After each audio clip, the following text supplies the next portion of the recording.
Aluma Capital, celebrating a decade of trust, investing in your future.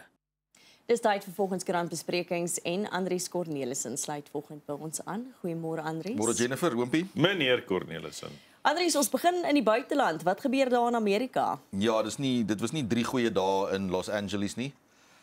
Die probleem het eintlik begin, dis die rede wat aangevoer word, is ons weet die Trump-regering is oor immigrasie, onwettige immigrante veral. En hulle owerhede toegeslaan op verskillende klopjagte is gedoen by verskillende werkplekke in Los Angeles. Mense is in hegtenis geneem, jy weet wat ongedokumenteerde migrante soos daarna hulle verwys word. Hulle is in hegtenis geneem en dis waar die protesaksie begin het. En ons trek nou by dag 3 voertuie wat aan die brand gesteek is. Hulle gooi die polisie met vuurwerke en weet sulke tipe van goed. En die polisie reageer met traanrook en skokgranate. En wat Trump toe nou gaan doen het, hy het nou half die olie op die vuur gegooi, hy het die nasionale wag in Kalifornië ontplooi. Dis nou maar reservemag, maar eintlik is dit, hulle sê dis die eerste keer in dekades wat 'n president oor die gouverneur se kop gaan, dis nou Newsom van Kalifornië, oor sy kop gaan en sonder dat die plaaslike politieke leiers dit versoek het of toestemming gegee het, word die nasionale wag ontplooi. Maar is die plaaslike gouverneur nie 'n demokraat? Hy's 'n demokraat, ja. Okay. Ja, nee, kyk, dis 'n absolute politieke sirkus hierdie wat met die Republikeine en die Demokrate en natuurlik, jy weet die ding van die protesaksies. Die probleem hier is jy weet mense is gekant teen onwettige immigrante. Dit is ek dink nie daar is enige kwessie daaroor nie. Ja. Weet Trump is verkies onder die vaandel van streng optrede oor teen immigrante, onwettige immigrante. Nou dit gaan nie net oor immigrante, dit gaan oor onwettige immigrante. Ja. So dit is waar die stappe vandaan kom en soos wat daar ook gesê word, daar is ook agiteerders in hierdie protesaksies. Hulle het ook beroepsbetogers soos wat ons het. Ons het baie beroepsbetogers in Suid-Afrika. En dit is nou wat jy nou hier het. Jy weet, dit is mense wat maar geneig is tot hierdie tipe van gewelddadige protesaksie. Ek sien op die foto's van die artikel laas mense wat selfies neem voor die brandende e-taksies wat hulle in brand steek. Interessant, hulle steek kar aan die brand wat self bestuur. So daar's nie mense betrokke nie. So dis dan 'n goeie ding, is anders as in Suid-Afrika en dan neem hulle ook selfies van hulle self. Dis ook anders as in Suid-Afrika. Hulle moet hier by ons kom probeer protesteer. Dit sal interessant wees. Ja, die ding is dat jy weet die probleem is hierdie kan baie maklik hande uitdruk. Jy weet waar die probleem is jy weet in hierdie stadium is dit nog eintlik maar jy weet betreklike ligte betogings as jy dit so wil noem. Daar's nog nie werklike geweld tussen die polisie en die betogers en waar mense werklik beseer word en polisielede beseer word. So hopelik kan hierdie redelik bestuur word. Daar's geen die probleem is dat dit word beskou as die manier hoe daar opgetree word teen die onwettige immigrante. Is dit volgens die wet is dit volgens die wet? Maar die ding is jy weet hierdie is redelike klopjagte met mense in balaklavas en hoogs gewapende amptenare en sulke tipe van goed. So dis half 'n bietjie van 'n gesprekspunt oor hoe dit gedoen word. Ek dink die realiteit is dat Amerika self ook maar 'n redelike verdeelde land is op hierdie stadium. Wel, ek dink jy sien dit presies hierso. Jy sien dit daar. En ek dink dis eintlik maar waar op dit neerkom ook. Ja. Andries, iets waaroor ek dink Johannesburg nogal redelik verdeeld sal wees, is die moontlikheid dat Helen Zille dalk sal staan as burgemeester. Ja, dis 'n moontlikheid wat genoem word, is waaroor rapport gister berig het, die moontlikheid wat genoem is dat sy weet daarvan, sy is genader om haar naam in die hoed te gooi. Sy dink nog daaroor, jy weet haar hele lewe is basies in die Kaap, haar kleinkinders en jy weet die familie is daar, ja. So dit sal interessant wees om te sien, jy weet sy is nou 74 jaar oud. Mense praat mos nie eintlik oor vrouens se ouderdom nie, maar in terme van 'n politikus is dit jy weet so die ding is dat vir my is hierdie dit is dalk 'n geleentheid vir die DA om aan te beweeg. Want weet as jy kyk na daar is 'n baie jong leierskorps binne in die DA. Weet as jy kyk na van die weet hulle is in hulle middel 30s, laat 30s. Weet jy praat van die Brinks en die Saropens en daai mense, jy weet. So daar is 'n nuwe generasie van leiers in die DA en dit is dalk weet as jy kyk na die volgende verkiesing toe, aanloop na die volgende verkiesing, is dit nie dalk nou weet met die munisipale verkiesing al 'n geleentheid om daardie tipe van aanbeweging skuif te maak nie. En dalk is dit jy weet kyk sy kan net goed wees vir Johannesburg. Johannesburg is 'n totale gemors. Enigiemand kan goed wees. As jy kyk na die burgemeester, die ANC burgemeester Dara Moreiro daar, jy weet hy het nie net is daar 'n presidensiële werkgroep gestig nadat die president gesê het hoe vuil is die stad nie. Is daar ook nou verstaan jy die sogenaamde bomb squad wat hy nou met die militêre veterane leier Dis nou hierdie donderdag gewees. Ja, Snoekie Zikalala wat nou, jy weet wat nou daar's nou 'n nuwe bomsquad wat nou die dienslewering. Nou ek kan nie verstaan nie, ons het geweldige groot amptenary in Johannesburg. Jy het al hierdie politieke leiers wat verkose politieke leiers is. Jy het 'n presidensiële werkgroep en jy het nou die bomsquad. Waarin daar Johannesburg 3 werk oud steeds, munisipale bestuurders sit. Jy weet, so ek verstaan nie wie nou eintlik in beheer is van Johannesburg nie, want daar's soveel komitees en nog steeds werk die verkeersligte nie en die Strate is vol gate, daar's nie krag nie, daar's nie water nie. Korrek. So sy kan net goed wees vir Johannesburg. Ja, absoluut. Ja, dit is ook belangrik om te noem, sy het gesê sy sal deur dieselfde keringsproses gaan as al die ander kandidaate, sou sy instem om dit te doen. Ja, dis maar wat hulle sê, ja. So, ja, ons kyk maar wat daar gebeur in daai gelede. Maar soos ek sê, sy kan net goed wees vir Johannesburg. Enigiets is beter as wat ons nou het. Dan van ons bly so van die politiek na die volgende minister op hierdie stadium van hoër onderwys. Ja, hier's 'n agbare minister wat haarself in 'n hoek vasgeverf het. En dit is die minister van hoër onderwys en opleiding, Nobuhle Ngabane. En sy het die kwessie het eintlik begin by dis die SITAs en nuwe weet daar's leiers vir die SITAs aangewys. Volgens haar was daar 'n onafhanklike paneel wat hierdie proses weet mense gekeer het vir hierdie poste. Onder andere Gwede Mantashe se seun is een van die wat toevallig jy weet die geskikte kandidaat vir 'n pos is. Toe wil die parlementêre komitee wil haar ondervra, jy weet, maar wie is hierdie paneel en hoe het ons hierby uitgekom dat daar's 'n hele klompie politiek gekonnekteerde mense, jy weet, wat nou van die ANC natuurlik, wat nou aangewys is in hierdie leiersposisies van die SETAs. Sy het toe 'n redelike arrogante houding gehad met die komitee en gesê maar jy weet, hoekom gaan Google julle nie net nie? Ja, en sy het ook gesê maar die poppiewet. Sy kan nie hierdie paneel, die name van die paneel, want daar's die poppie. Ja, sy kon net so wel gesê sub judice, want dit is ook wat staatsdepartemente gebruik as hulle nie 'n vraag wil beantwoord nie. So sy het toe nou redelike die gramskap van die komitee op die hals gehaal toe sy nou hierdie houding daar ingeslaan het en die president het kennis geneem hiervan. En die president het daartoe ingeroep en vir haar gesê maar hy hou nie van haar houding nie. In soveel woorde klaar blyklik.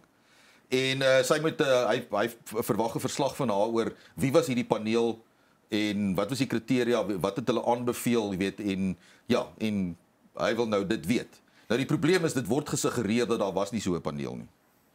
Dat hierdie paneel is eintlik duimsuigery van haar.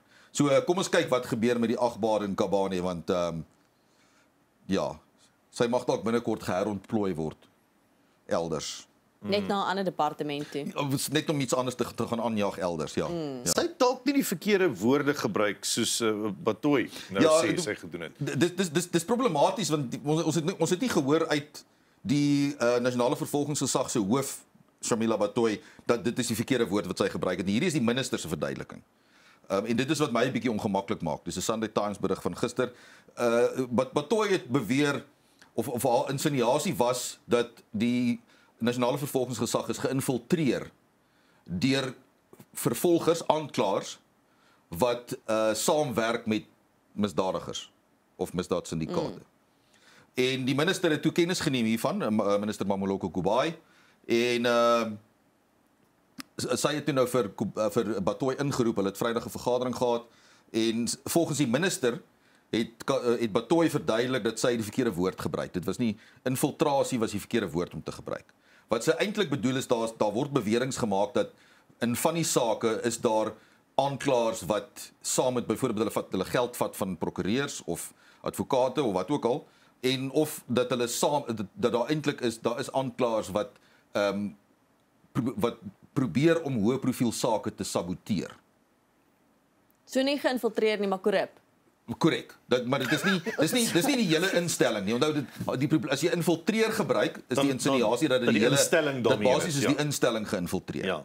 Nou die probleem is vir Batoy is dat as jy kyk na die hoë profiel sake dan sou jy dink maar die hoof van die nasionale vervolgingsgesag moet eintlik haar hand hou oor hierdie hoë profiel sake. So as hierdie hoë profiel sake skeefloop, dan moet jy direk vra aan Batoy, aan die leier. Jy weet, as jy kyk na Omatoso en jy kyk na die Ysmagashule saak waar hulle die uitlewering as onregmatig bevind is, want hulle het nie die regte proses gevolg nie. Nou hoe kan jy hierdie tipe van korrupsiesaak na staatskaping hê en dan is die regte proses nie gevolg nie? Ja. Weet dit is net iemand moet in die pad gesteek word. So daar was al sprake gewees dat Batoy moet eintlik ondersoek word of sy geskik is vir die pos. Ja, dalk is dit Kubayi Batoy. Ek sien die EFF vra dit ook nou baie duidelik. Hulle is een van die partye wat Ja. 'n klomp oproepe doen om te sê okay, sy is dalk nie geskik vir die pos waarna sy is nie. Kyk, ons weet die staatskaping was 'n groot probleem. Ons weet dat die instelling is beskadig deur staatskaping en Zuma het basies die hele ding, jy weet, bevuil, as 'n mens dit so kan noem.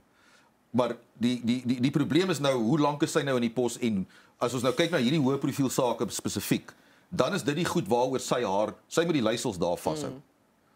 En ja, ek weet nie. Die minister het ook gesê dat toe sy aangestel is, het sy gesê dat sy die provinsiale hoofde van die nasionale vervolgingsgesag, want daar is provinsiale hoofde ook, het sy ingeroep en vir hulle gesê, maar daar is hierdie bewering wat gemaak word dat daar aanklaers is wat geld vat. Ja.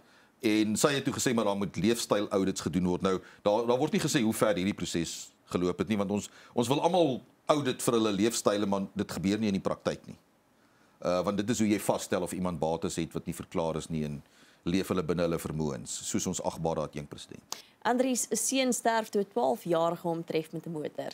Ja, kyk, 'n mens moet nou nog daar moet nog vasgestel word wat presies die feite agter die, jy weet, hoe hierdie presies plaasgevind het. Maar wat gebeur het is dit is 'n 14-jarige seun het oor die pad gehardloop en 'n 12-jarige in 'n Mazda het 'n stopstraat vermy of geïgnoreer en hom doodgery. Nou hoe die 12-jarige in die Mazda opgeëindig het, dit weet ons nou nog nie. Die kind is in die sorg van sy ouers vrygelaat, die 12-jarige. Maar ja, daar's Malcolm Boysen in Brakpan, die 14-jarige. Jy weet, die kind is uit die skool uitgehaal en tuisonderrig want hy's geboelie by die skool. Ja, dis net een van daai stories. Dis is waar jy aan 'n marathon deelneem en 'n boom val op jou. Ja. Dis jy weet, dis net een van daai goed wat onverklaarbaar met mense gebeur. Maar daar sien jy die wrak daar en Malcolm Boysen, die 14-jarige. Dis Hart hartseer. verskeurend. Maar die kind moet in die hof verskyn en dan sal ons waarskynlik meer detail kry oor hoe dit gebeur dat hierdie 12-jarige in 'n voertuig was en dit bestuur het. En sy pa het gesê, jy weet, hy het geweet Malcolm speel buite, hy het die gesien die kar jaag verby en toe die slag hoor en uitgehardloop. Dit moet hartverskeurend wees vir enige ouer om op daai toneel af te kom en regtig ons meegevoelig gaan uit ook vanoggend aan Malcolm se familie en sy maats en almal wat hom geken het. Dit is 'n verskriklike storie. Ja. Baie hartseer. Dan Unisa jaag iemand weg wat gesê het hier's 'n fout. Ja, dis die ding van finansiële bestuur en die verantwoordelikheid wat finansiële bestuurders in instellings het. En dis 'n belangrike punt en ons het natuurlik nie genoeg van hulle nie. Maar dit is wanneer finansiële bestuurders in baie opsigte en beamptes wat werk met betalings is in 'n mate moet vletjies blaas. Ja. Want daar word geld word bestee, daar's nie noodwendig begroot daarvoor nie of dit is buitensporige bedrae en sulke tipe van goed. En dan is daar 'n onus op finansiële mense om daai goed. Daar's professionele liggame waarin jy behoort waar dit van jou vereis word om sekere goed aan te meld. Ja. En in hierdie geval is dit is 'n senior amptenaar wat aangekla word. Afriforum tree namens hom op. Dis nou die tweede ene waar basies 'n vletjie geblaas is oor besteding. Hulle sê hierdie persoon het die inligting gelek aan die media. Hy pleit onskuldig. En Donald Ndlovu is die man. Hy's 'n direkteur in die bate en uitgawe eenheid. Hy's op die 29ste April geskort. Nou dit gaan oor R500,000 wat betaal is deur Unisa sodat hulle 'n tafel van 12 sitplekke kan hê by die ANC se Progressive Business Forum. Dit was 'n diner waar hulle het R500,000 betaal Unisa om by die tafel te sit saam met president Ramaphosa en die ANC se tesourier-generaal Gwen Ramokgopa. So hierdie is R500,000 belastingbetalersgeld wat betaal is om 'n geleentheid van die ANC by te woon. En dit word maar net as aanvaarbaar beskou. En die probleem is dit is hoe geld ingesamel word deur politieke partye. Waar onthou ons het die Guptas gehad. Onthou die SABC en die koerant sessies, daar was nou kan ek die koerant se naam onthou nie. Ek gaan ons sal hom nou onthou. Maar onthou jy daar was die ontbyte gehou en daar was buitensporige geld betaal deur staatsdepartemente om deel van hierdie ontbyte te wees of hulle te borg of wat ook al. Nou dit is die manier hoe jy geld kanaliseer is met hierdie tipe van Die foto daar is die visiekanselier van Unisa, Pauline Lenkabula. Ja. Sy is betrokke by korrek, ja. Daar was al baie vrae oor haar gewees. Onthou daar was ook die ander was juist die kwessie, een van die kwessies was die opgraderingswerk wat by haar woning gedoen is op die universiteit se rekening. En weer eens praat ons nie oor die probleem van die 500 nie. Ons praat oor wie die vletjie geblaas en daai persoon. Korrek, want hulle het 'n groot ondersoek van stapel gestuur om te hoor wie die inligting uitgelek oor die R500,000. Die probleem ook hier is dat weet ons praat van studente en daar's nie geld nie. Ja. En universiteite het nie genoeg geld om vir universiteit, weet studente het nie die geld nie en ons praat van NSFAS en al daai tipe van goed en dan kan jy R500,000 betaal om 'n politieke geleentheid by te woon. Andries, en dan intussen is die konstruksiemafia steeds aan die gang. Ja, jy sien die ding is dat en dit is waar wetstoepassing ter sprake is en waar politieke wil inkom. Dit gaan nie net oor wetstoepassing nie, dit gaan oor die politieke wil om wet toe te pas. En hierdie gaan oor die pad wat basies Johannesburg verbind met Vanderbijl Park, weer Eldorado Park, Ennerdale, Everton en Sebokeng. Die projek se bedrag is 548 miljoen. Dis 'n groot projek. En die probleem is dat hierdie is nou 'n eetsverklaring wat in die hof ingedien is, want dit is nou hofsaake. Lounrock se direkteur Godfrey Mokabane. En hulle het groot probleme want die organisasies in die omgewing van hierdie padbouwerke wil almal 'n deel van die koek hê. Weet die taxi-organisasies wil betaal word om mense rond te ry, die werkers rond te ry wat werk aan die projek. Om die waarheid te sê, hulle sê in die eetsverklaring die Mokabane, die direkteur sê maar daar was nooit 'n ooreenkoms dat daar was 'n vergadering waar hierdie bespreek is, maar daar was nie 'n ooreenkoms bereik nie want hulle wou dit nie doen nie. En maar die taxi-organisasies het opgedaag en gesê maar wanneer kry ons nou ons eerste betaling? Besighede in die omgewing het gesê maar ons is local, so ons moet ook 'n deel kry van hierdie kontrak. Daar moet iets vir ons wees in hierdie kontrak. En die raadslede was omgekrap. Die vergadering met die raadslede het in chaos geëindig want hulle die maatskappy het ook die plaaslike polisie genooi om deel te wees van hierdie gesprek. En die raadslede was woedend dat die polisie by hierdie vergadering is. Want dis waar die ooreenkomste gemaak word van hoeveel kry, jy weet. So, dit is die probleem met hierdie projekte. Die werkers word gedreig, daar's al geskiet op mense. Iemand is met 'n pistool geslaan. Ja, dit is en dit is wat dis die konstruksiemafia. Die konstruksiemafia is nie een of ander georganiseerde buitestander nie. Dis mense soos die plaaslike besighede, taxi-organisasies en jou plaaslike politici is deel van die konstruksiemafia. Lekker opbeurende storie.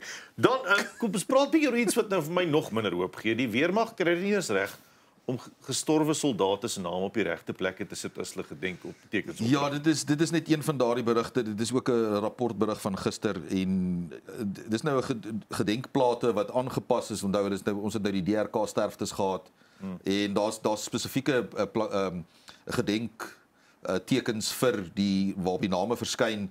Dis apart vir die DRK nou Mosambiek, onthou ons is deel van die Mosambiek projek ook met die insurgente. En ja, toe is nou drie van die wat in die DRK dood is, se name is op die Mosambiek gedenkplaat gesit.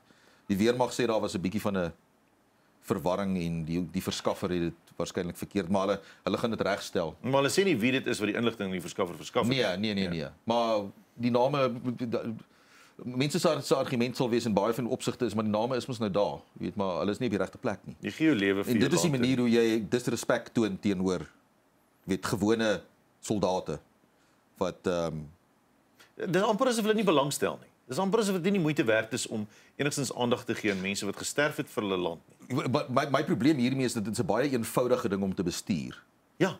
En as jy dit nie kan regkry nie, dan moet ek baie vrae vra oor ander goed. Praat nie oor die weermag se hele vloot voertuie nie. Ons praat nie van logistiek, hoe jy mense ontplooi en hoe jy hulle op plekke kry en hoe jy hulle uit die DRK uitkry. Dis die ander ding is dat die DRK situasie is nog nie afgehandel nie. Nee. So, jy weet as jy nie die naam op 'n gedenkplaat kan bestuur nie, dan moet daar baie ander gate wees waarvan ons nie weet nie. Ja, die enigste vragvliegtuig wat kan vlieg om dit te gaan haal is so 'n paar weke gelede vir die eerste keer eintlik reggemaak tussen my en jou. So, ja. Ek begin net meer te wonder, is daar niemand wat die gedenkplaat gekyk het voordat dit in die media bekend gestel is nie, maar dit is al wat ek nou maar wonder, maar nou voor die gedenkdiens. Jy weet, mense sou tog seker maak iemand is tog verantwoordelik daarvoor. Maar okay, weet duidelik nie. Okay, goed. Ja, maar die plek was vol op die Annie en dis dit die naam op die Annie. Dit lyk vir my asof dit dalk die verduideliking kan wees. Dis verskriklik. Andries, ons eindig met 'n voelgoed storie. Ja. Dis nou die ons het vroeg in die jaar gepraat oor die storie toe die Tabang Khwaisi moes 'n plek in 'n skool kry. En die enigste plek waar hulle hom toe ingedeel die Gautengse onderwysdepartement was by Laerskool Hermanstad. En hulle het toe nou sy ma het nog 'n video gemaak. Dit is eintlik waar dit vandaan gekom het op TikTok en maar jy weet nou met haar kind is 'n Sotho kind en hy moet nou in 'n Afrikaanse skool en Meeste van ons het gesê dis 'n sinnelose ding om te doen deur die departement. ons het so gesê ja. Ja. Ons was verkeerd. dit was 'n uitstekende skuif geweest vir die departement. Vandag kon ons die departement op die skouer klop vir die fout wat hulle gemaak het.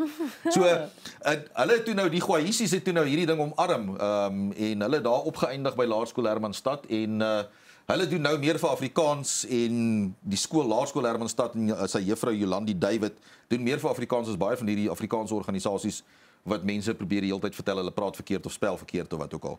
So hulle het iemand vir die taal gewen hier. Iemand wat nie deel van die taal was nie, het hulle gewen. So hy en sy maat nou besluit hulle leer nou Afrikaans. Sy sê na die eerste dag toe hy in die kar klim met 'n graad 1 hoedjie op sy kop en sy klere baie vuil nadat hy die hele dag lekker gespeel het sy geweet hy's by die regte skool. Hy's by die regte skool en dit gaan net voor die wind met die kind. Sy leer nou saam met hom Afrikaans. Hulle was by die hoof se bekendstelling en hulle het gevra vir die afskrifte van sy hy het 'n een of ander skyfie ding gedoen en gesê maar hulle wil dit hê want hulle gaan dit saam vertaal. Sodat hulle leer om die Afrikaans en sy leer van die kultuur en terwyl sy ma is nou altoe besig om Afrikaans te leer met 'n verskriklike spoed. Korrek, ja. Hy is Afrikaans magtig. Hulle sê in die artikel hy help sy ma se nou en dan sy iets verkeerd sê. Ja. En hy is oop ketel op pad doellyn toe by die Afrikaanse skool. Korrek. En haar argument was as daar 'n Afrikaanse kind in Wenda kan wees wat die taal vlot praat, dan kan 'n Sotho kind ook mos Afrikaans vlot praat. Hier wil ek ook net krediet gee vir Laerskool Hermanstad en sy onderwysers want waar daar wil hulle verdien Afrikaanse prys terwyl ons die EOFees vier. Ja, sy. Dit is die tipe van goed wat 'n mens vir Afrikaans moet doen. Jy moet die taal oopmaak, nie toe nie. Ja. Want jy kon so maklik gaan net, hoekom moet ek 'n Engelse kind leer? Nee, want jy's 'n onderwyser. Ja. Dis jou werk. En dis is presies wat hulle gedoen het. So krediet volgende aan die skoolhoof, juffrou Jolandi en almal wat hierdie kinders baie ure se ekstra moeite. Presies. Juffrou Jolandi wel. Ja, en sy ma wat vasbyt. Absoluut. Sy het nie gesê, jy weet, maar dit is nou die skool se probleem of wat ook al. Sy leer nou saam met hom. Ja, lekker storie. Andries, baie dankie vir die saamgesels vanoggend. Altyd lekker. Dis Andries Cornelissen, bly gerus ingeskakel net hier na ons voort. Aluma Capital, celebrating a decade of trust, investing in your future.